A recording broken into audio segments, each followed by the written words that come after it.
As the king and queen leave the thrones and head for the exit of Westminster Abbey of the coronation ceremony, you'll see that everyone bows and curtsies to the king, and no one moves a limb, a muscle, when Camilla passes. Nobody expected the procession itself to become the moment that fractured the palace.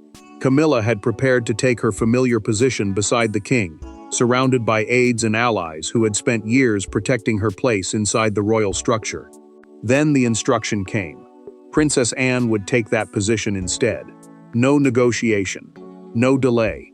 And as Camilla absorbed what had happened, something even more painful became obvious. The people she expected to defend her were already backing away. Before we go deeper into what this really means for the royal family, make sure to subscribe so you don't miss a single update. Camilla reached the gathering point expecting Charles to be waiting for her, but a senior aide stepped forward and quietly redirected her. The King's Procession, the formal royal movement that accompanies the monarch during a major ceremonial appearance, was about more than walking order. Position beside Charles signaled trust, status, and access. That was why the Queen stopped cold when the aide indicated Anne's place instead. "Is there some mistake?" she asked. The answer was brief. There was not. Anne remained composed. The Princess Royal, the title traditionally given to the monarch's eldest daughter, understood exactly what the change meant. Yet she offered neither triumph nor apology. She simply prepared to move forward when instructed. That restraint cut deeper than celebration ever could. Camilla looked past her toward two longtime supporters who normally rushed to her side. One lowered his eyes. The other turned toward the procession staff and busied himself with instructions. Charles saw the exchange. He could have stopped it. He could have called the aide back, corrected the placement, or given his wife even the smallest sign that this had gone too far. Instead, the king remained silent. Camilla held his gaze for a moment, searching for reassurance, but none came. Suddenly, what might have looked like a ceremonial adjustment felt painfully personal. She had not merely lost a position, she had been left to absorb the humiliation in front of the very people who once protected her. Then came the detail that changed everything. Anne had not been surprised. She had been informed quietly beforehand, which meant the decision had been made before Camilla arrived. Someone inside the palace had known. More importantly, someone had decided she should not know until the final moment. The Queen's shock turned to suspicion as she watched her familiar circle remain unnaturally still, and she intended to discover exactly who knew. And once Camilla realized the silence around her was coordinated rather than accidental, the procession stopped being the real story. The loyalties behind it became far more dangerous. For Charles, this was a question of stability. For Anne, it was duty stripped of sentiment. But for Camilla, the procession cut somewhere much deeper. She had spent years surviving public hostility, palace suspicion, and endless comparisons. Yet she had always possessed one protection: proximity to the king. Now even that looked uncertain. And behind the ceremony were three people carrying entirely different fears about what the monarchy could survive and what it could no longer afford. Charles had seen the change before anyone else. Earlier that day, the order sheet had been placed in front of him, listing exactly where each senior royal would stand and move during the procession. He read Anne's position beside him, removed his glasses, and stayed silent. The Princess Royal, the traditional title often given to the monarch's eldest daughter, had built her standing through decades of disciplined duty, and she rarely relied on palace factions to protect her. Charles knew that mattered. He also knew exactly what Camilla would think when she saw the same arrangement. Camilla had spent years building something different. Her strength came partly from an informal network of private secretaries, courtiers, social supporters, and longtime acquaintances who helped her navigate royal life. They reassured her when criticism grew loud. They defended her place when others questioned it. And they encouraged her to believe that whatever tensions existed inside the palace, Charles would always protect her position beside him. That belief was now beginning to crack. Anne felt no satisfaction in the change. In a private exchange with an aide before the procession, she made that clear. The position mattered only because the crown could not appear uncertain, she said. She had no desire to humiliate Camilla, and she had no interest in becoming the face of some private victory. Yet the king's sister also understood that once Charles approved the arrangement, refusing it publicly would create even greater instability. Camilla saw something far more personal. To her, Anne's elevation suggested that Charles had begun placing institutional calm above protecting his wife from embarrassment. That possibility wounded her more than the altered procession itself. She began asking herself who had convinced him that standing beside her now carried a cost. And one suspicion rose immediately. Had Anne pushed him toward this? But the truth was more unsettling. Anne had actually resisted the change at first. In a private conversation with Charles, she warned that moving Camilla would inevitably be interpreted as a judgment on her. The king listened, but he did not reverse course. And that left one dangerous question hanging over everything. If Anne never asked for Camilla's place, then who created the crisis that made Charles believe the change was necessary? The answer lay several weeks earlier, in one ceremony that quietly transformed palace irritation into a crisis Charles could no longer ignore. The procession did not begin the crisis. It exposed one that had already crossed the point of return. Weeks earlier, at a smaller royal ceremony almost nobody outside the household understood as significant, Camilla made a decision that seemed minor in the moment. Anne noticed it. Charles remembered it. Several aides never forgot it, and when the consequences finally surfaced, that single exchange became the incident palace staff would privately identify as the moment Camilla's support began to collapse. Camilla had grown increasingly frustrated by what she believed was a quiet reduction of her influence around Charles. Ceremonial precedents, the formal order deciding where royals stand, walk, or are introduced during official events, carried more weight than outsiders might imagine. A single change could suggest who held trust, who had access, and who was being pushed toward the edge. For the Queen, those details had stopped feeling ceremonial. They had begun to feel personal. 3 weeks before the procession, that frustration finally turned into action. During a private remembrance ceremony, Camilla instructed an aide to move Anne one position farther away from Charles. She did not ask the king's office first. She simply expected the adjustment to be made. Minutes later, Anne noticed the altered order and quietly asked who had approved it. The aide hesitated, then admitted the instruction had come from Camilla's household. Anne folded the paper once and handed it back. "Put it back," she said. Camilla confronted her afterward. She argued that as queen, she should not require permission for every small ceremonial decision involving the royal household. Anne answered with the same cold restraint that had unsettled her before. Changing another senior royal's position without Charles authorizing it, she said, was not leadership, it was interference. Neither woman raised her voice, but the argument left behind something more dangerous than anger: distrust. Charles heard about the exchange that evening. He looked exhausted as the details were explained, and instead of defending his wife or siding openly with his sister, the king made one quiet decision. From that point forward, every ceremonial placement involving his household would come directly through his office. That order mattered because it removed the freedom Camilla's team had been using and placed the final control back with him. Camilla's own advisors understood the warning immediately. Several privately told her the dispute had crossed a line, but she dismissed their concern as nervous palace caution. One senior supporter went further. Without telling her, he began communicating directly with Anne's team, ensuring that no future changes in precedence could happen without wider approval. Camilla eventually discovered those conversations, and when she did not confront the aide who had gone around her. She went straight to Anne, and that confrontation would reveal something far more painful than palace rivalry. Camilla was beginning to discover that even Charles no longer wanted Anne pushed aside. There were no cameras, no courtiers crowding the room, and nowhere for either woman to hide behind protocol. Camilla entered, believing Anne had engineered her humiliation. The Princess Royal believed Camilla had spent too long mistaking royal status for unquestioned control. What followed was not a shouting match. It was colder than that. Two women stood face to face, each convinced the other represented a danger, and one question finally shattered the restraint between them. Camilla closed the door behind her and did not waste time. "Did you ask for my place beside him?" she demanded. Anne said nothing at first. She set down the briefing folder in her hand and studied the Queen carefully before answering. A briefing folder, the collection of official notes and decisions prepared for senior royals before major duties could carry enormous weight, because it showed what had been discussed, challenged, and approved. Anne finally told her she had asked for nothing. Charles had made the decision after seeing the complete record of ceremonial disputes. Camilla's anger sharpened. She accused Anne of standing quietly while the palace turned her into a weapon against the king's wife. Silence, she said, could be just as calculated as open opposition. Anne did not flinch. She answered that the difference between them was simple. She did not need to stand beside Charles to know where her duty belonged.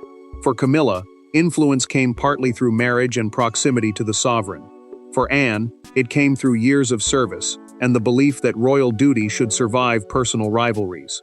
That difference had finally become impossible to ignore. Camilla pressed harder. She wanted to know exactly what Charles had been shown and who had written it. Anne refused to provide names, but she confirmed that the record contained several written objections from household officials.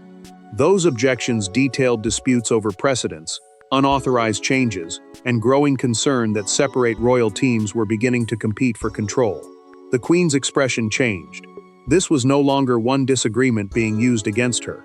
It was a pattern. Anne then delivered the detail that struck hardest. At least one of those written objections, she said, had come from someone Camilla considered part of her own inner circle. The Queen went silent. Suddenly, every reassuring conversation, every private promise of support, and every advisor who had told her not to worry, carried a different meaning. Camilla left the room determined to discover the name. She believed she was hunting one betrayal. She did not yet understand that several people around her had already begun preparing for a palace future, in which Anne carried more influence than they expected Camilla to retain. The battle had moved beyond two royal women, because the document on Charles's desk revealed who now possessed the power to decide which side the palace would protect. The most consequential decision in the entire crisis was not made during an argument. It happened in near silence. Charles had spent days reading competing briefings, private objections, and accounts of repeated disputes. By the time Camilla demanded intervention, the king was no longer deciding between his wife and his sister. He was deciding whether personal loyalty could be allowed to disrupt royal order. And when his pen finally touched the page, the balance inside the palace changed. Charles sat with the final summary in front of him and read every line again. The king's private office, the senior staff team responsible for coordinating his diary, correspondence, advice, and ceremonial duties, had gathered the disputes into one clear record. The remembrance ceremony argument was there. So were two later conflicts over placement and access. He reached the final recommendation, flattened the page with one hand, and asked a simple question. Had Anne already been informed? Charles listened as his secretary confirmed that she had. Camilla, however, had not yet been consulted. That answer stopped him. The king knew exactly how the decision would feel to his wife. This was not merely about walking order anymore. If Anne stood beside him while Camilla was moved elsewhere, the Queen would experience it as a public judgment. He understood that. He also understood that reversing the arrangement now would tell every official involved that private pressure still mattered more than the system he was trying to stabilize. Camilla's position was protected by marriage, but Charles's authority over his own ceremonial household remained decisive. That distinction mattered because Anne could not simply take the place on her own, and no advisor could force the change without his approval. The final responsibility belonged to him. When his private secretary quietly asked whether he wished to restore Camilla's original position, Charles looked back at the recommendation and paused. Then he answered, "The arrangement should remain unchanged." Charles knew the sentence would travel quickly, and the rest of the briefing made the consequences even heavier. Several staff members had written that Anne's presence beside him would create greater stability. Some of those names came from departments Camilla believed were firmly sympathetic to her. The king did not react outwardly, but the pattern was becoming impossible to ignore. Concern about his wife's advisors was no longer confined to one office or one argument. Charles made one further decision.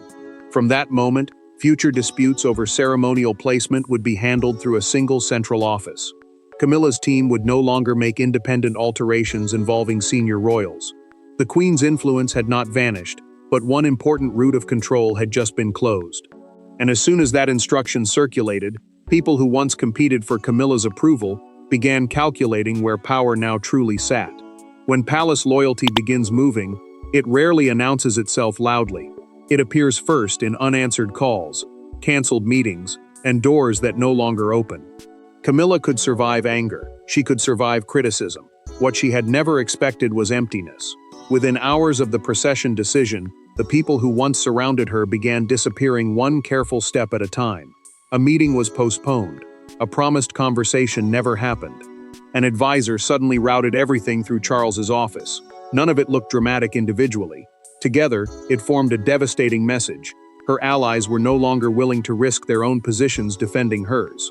Camilla noticed the shift almost immediately. Two longtime palace advisors who had once handled ceremonial questions through her household suddenly requested that all future matters go through the king's office instead. That office now controlled the final flow of decisions around Charles, which meant bypassing it had become impossible. For the queen, the change mattered because these were not distant officials. They were people who had spent years encouraging her confidence and reassuring her that her influence remained secure.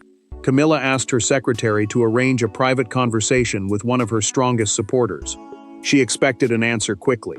Minutes later, the reply came back. He was unavailable and believed the issue should now be handled through official channels. She read the message once, then again. The queen placed the phone face down and said nothing. Anger would have been easier. What came instead was disbelief. The people who had urged her to push harder were now retreating. The moment pushing back carried a cost. Camilla finally spoke to one remaining confidant. She said these same advisors had told her to be more assertive, to defend her position, and to stop allowing others to define her role beside Charles. Now the consequences had arrived, and they were leaving her alone to carry them. Her voice hardened, but the hurt underneath it was unmistakable. Betrayal had replaced humiliation. Charles came to see her later, and that conversation only deepened the wound. The king was calm, almost gentle, but he refused to reverse the procession arrangement. He told her the decision had already been made and would stand. Camilla had expected resistance. What she had not expected was his refusal to fight for her, in the way she once believed he always would. Then another blow arrived. One former ally had privately met with Anne's senior aide and offered cooperation on future ceremonial planning. Worse still, Camilla learned that several supporters had been warning Charles's office about her advisors for weeks, while telling her privately that everything remained under control. The desertion was no longer a suspicion, it was real. And stripped of the circle that once spoke for her, Camilla finally turned toward the one person she least wanted to face, Anne. That private meeting would change the emotional direction of the entire crisis.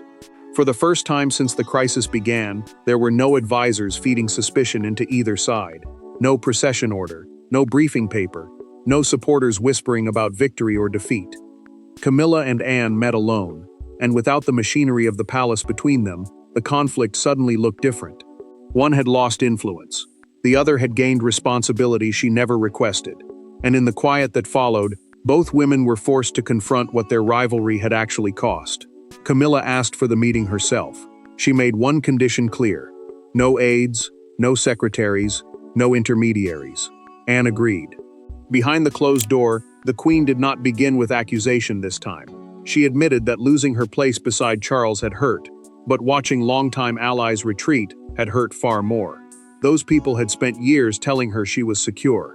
Now she was questioning whether their loyalty had ever belonged to her at all. Anne listened without interrupting. Then she answered carefully. Power, she said, attracts loyalty that often belongs to the position rather than the person holding it. The words were not comforting, but they were honest. Camilla knew exactly what she meant. When influence looked strong, supporters gathered. When that influence weakened, those same people suddenly discovered caution. For the first time, the queen began separating the betrayal of her advisors from her anger toward Anne. Camilla then asked the question she had been avoiding. Did Anne intend to replace her permanently in Charles's public life? The king's sister did not hesitate. She said she intended to perform whatever duty her brother asked of her, nothing more. She had no desire to become a rival court around him, and no wish to turn one procession into a permanent campaign against his wife. Camilla pressed further. Had Anne known that her supporters were warning Charles behind her back? The Princess Royal paused before answering. She admitted she knew concerns were being raised, but she had not understood how many people were speaking privately against the Queen's advisors. That answer mattered. It meant Anne had benefited from the shift, but she had not secretly directed it. Anne then made her position unmistakable.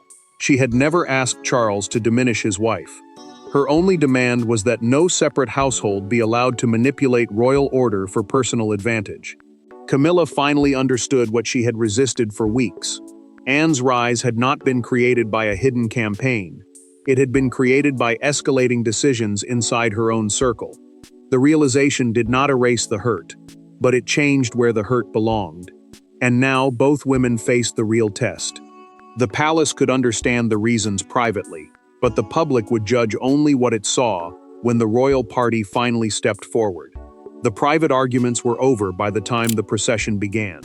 Now there was only the image that Britain would remember.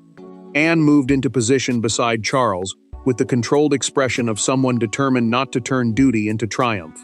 Camilla stood elsewhere, composed but unmistakably separated from the place everyone had expected her to occupy. Within minutes, the palace drama became public conversation. Yet one moment outside the royal gates captured the national reaction more powerfully than any official statement. Anne understood the weight immediately. Broadcasters focused on her position beside the king, calling the altered procession order the ceremony's most striking departure from expectation. That order mattered, because placement during a royal procession is not random. It signals hierarchy, trust, and closeness to the sovereign. Charles said nothing publicly, but his decision spoke for him. By allowing his sister to remain beside him, he confirmed that the change had not been temporary theater. It had been deliberate. Outside Buckingham Palace, the reaction spread within seconds. A crowd gathered around phones as the procession unfolded, and one woman lowered her screen before turning to those beside her. "They've put Anne with the king," she said. The words moved through the group almost like a warning.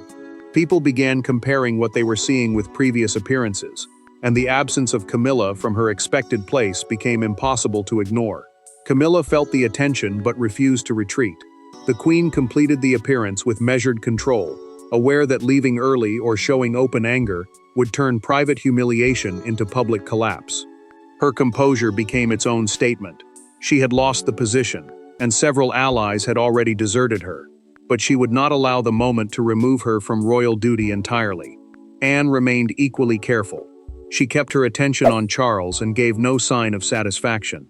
The king's sister understood that one smile, one gesture of victory, could make the entire event look like personal revenge rather than duty. That restraint mattered even more when a fictional evening newspaper rushed out a front page, carrying the words, "Anne steps forward," with Camilla's altered role discussed beneath it. Then another detail began spreading. Several former advocates of Camilla were publicly emphasizing continuity and the king's decision, carefully avoiding any direct defense of her. Their language confirmed what she already knew privately. The loyalty shift had become public. Camilla did not confront Anne afterward. She gave her a brief acknowledgement. Anne returned it. Their private understanding had survived the most difficult test. But by evening, Charles still had one final decision to make. That answer would not come from headlines or crowds. It would come from the three royals themselves, once the ceremony was over and the palace doors closed again. By the end of the day, nobody inside the palace could pretend nothing had changed. Anne had stepped into a position Camilla believed was hers. Camilla had watched allies abandon her when supporting her became inconvenient. Charles had chosen stability, even though the choice wounded his wife. Yet the final meaning of the procession was not the destruction of one woman or the victory of another. It was the moment all three accepted that the monarchy could no longer be governed through competing personal circles. Charles met with each woman separately before bringing them together one final time. The king made clear that the new ceremonial structure would remain under his central office, meaning future decisions about royal placement, access, and official order would come through one controlled system rather than competing households.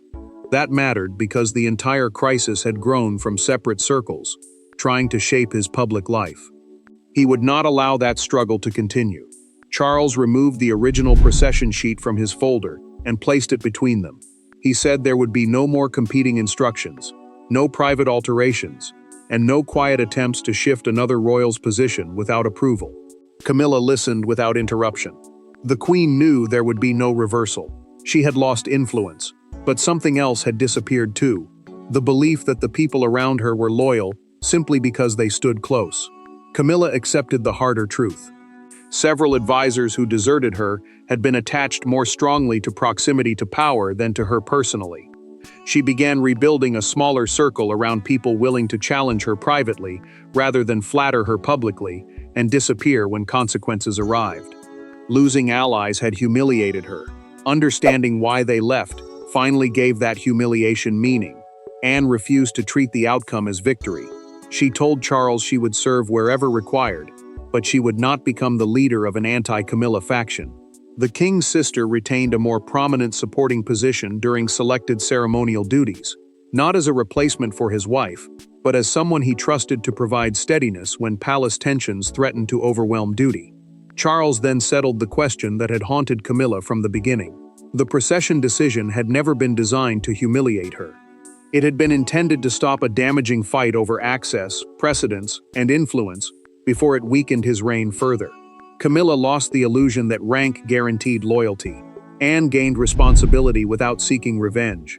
Charles proved that even family relationships would not be allowed to override royal order. Anne stepped forward. Camilla stood alone, and Charles allowed the moment to stand in by nightfall. The palace understood exactly what had changed.